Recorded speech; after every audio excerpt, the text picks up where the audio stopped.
Bonjour, nous allons vous présenter ici une vidéo afin de déterminer la loi des intensités dans un circuit en dérivation.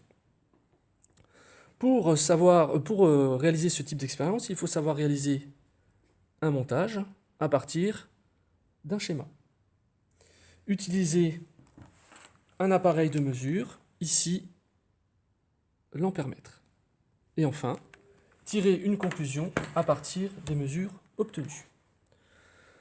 Pour réaliser ce genre d'expérience, on a réalisé ici donc un montage à partir du schéma que vous pouvez voir ici sur cette vidéo. Et nous avons exactement respecté les positions de chaque dipôle, puisque vous pouvez reconnaître ici le générateur, la lampe 1 et la lampe 2. Pour vérifier que votre montage est correctement fait, vous pouvez dévisser l'une des deux lampes et vous pouvez donc vérifier que l'autre lampe fonctionne. Nous sommes donc bien dans le cas d'un circuit avec dérivation.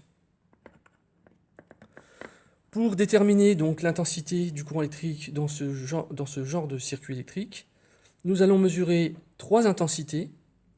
Une première intensité que nous allons mesurer dans la branche principale du circuit, ici en rouge. Je rappelle que la branche principale est celle qui est composée du générateur, ici. Nous allons faire une deuxième mesure de l'intensité qui circule à travers la lampe 1. Je vais placer l'ampèremètre en position 2. Et nous allons mesurer enfin l'intensité circulant dans la lampe 2.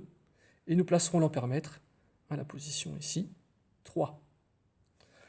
Donc pour mesurer l'intensité dans la branche principale, je vais placer mon ampèremètre entre la borne positive du générateur et le point ici, qui est un nœud du circuit. Cette partie de la branche principale correspond au fil rouge qui est ici. Pourquoi dois-je remplacer ce fil par un ampèremètre? Tout simplement parce que l'ampèremètre se branche en série.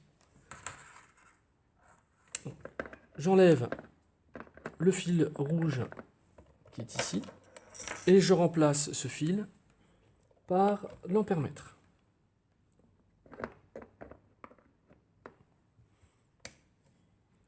Nous pouvons lire sur cet ampèremètre une valeur de 0,16 ampères. Vous pouvez constater que pour faire la mesure d'une intensité du courant électrique, nous avons choisi ici la borne 10 ampères et la borne commune à toutes les mesures, la borne COM, ici en noir.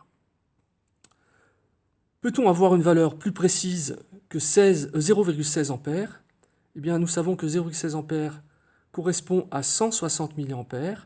Vous pouvez constater que autour du bouton sélecteur, nous avons la valeur 200 mA, valeur supérieure à 160 mA. Nous pouvons donc choisir ce calibre. Pour ce faire, il suffit de choisir non pas la borne 10 ampères, mais la borne 1000 ampères. Et enfin, avec le bouton sélecteur, sélectionner le calibre qui va correspondre à la mesure que nous allons effectuer.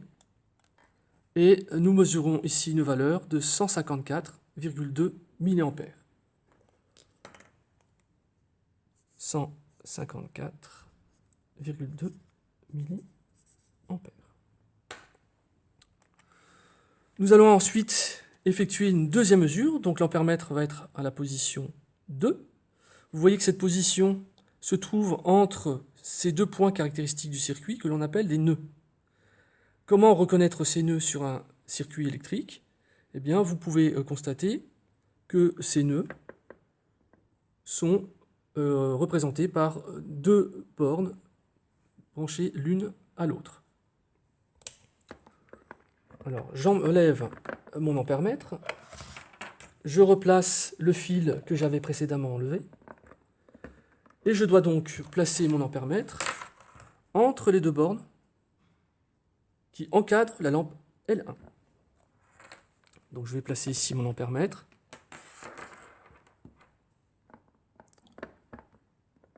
J'enlève un nœud que je vais placer sur l'ampèremètre. Et la borne qui est disponible, je vais mettre la fiche de mon ampèremètre. vous pouvez alors constater que mon ampèremètre se trouve bien entre les deux nœuds du circuit électrique. Nous allons donc mesurer la valeur de cette intensité. Et nous mesurons donc une intensité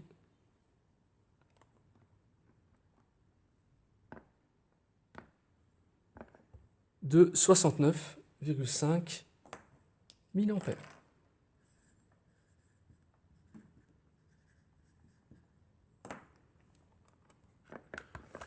J'enlève mon ampèremètre.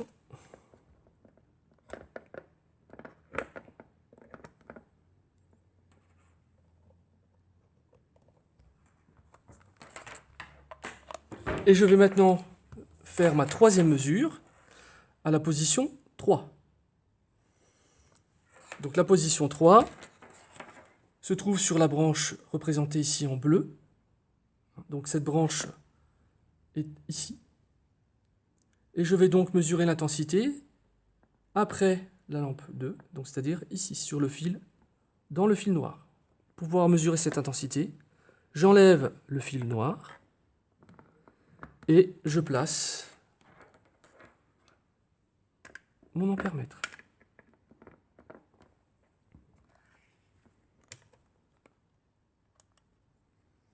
Je mesure une intensité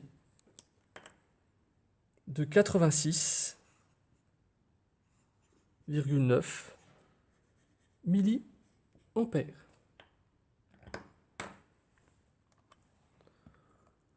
Que peut-on remarquer à propos de ces trois mesures?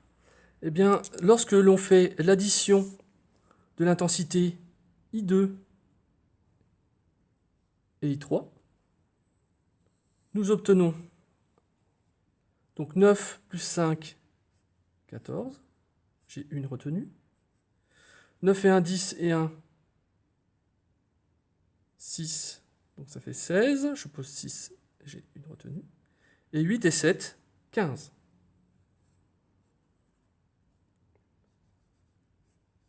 Nous constatons que lorsque nous faisons l'addition des intensités I2 et I3, nous avons une intensité proche de l'intensité du courant délivré par le générateur. Nous pouvons déduire de ces mesures que dans un circuit avec dérivation, l'intensité délivrée par le générateur est égale à la somme des intensités des branches dérivées. Si vous avez éventuellement des questions sur des manipulations ou sur l'explication donnée à présent, n'hésitez pas à le demander à votre enseignant.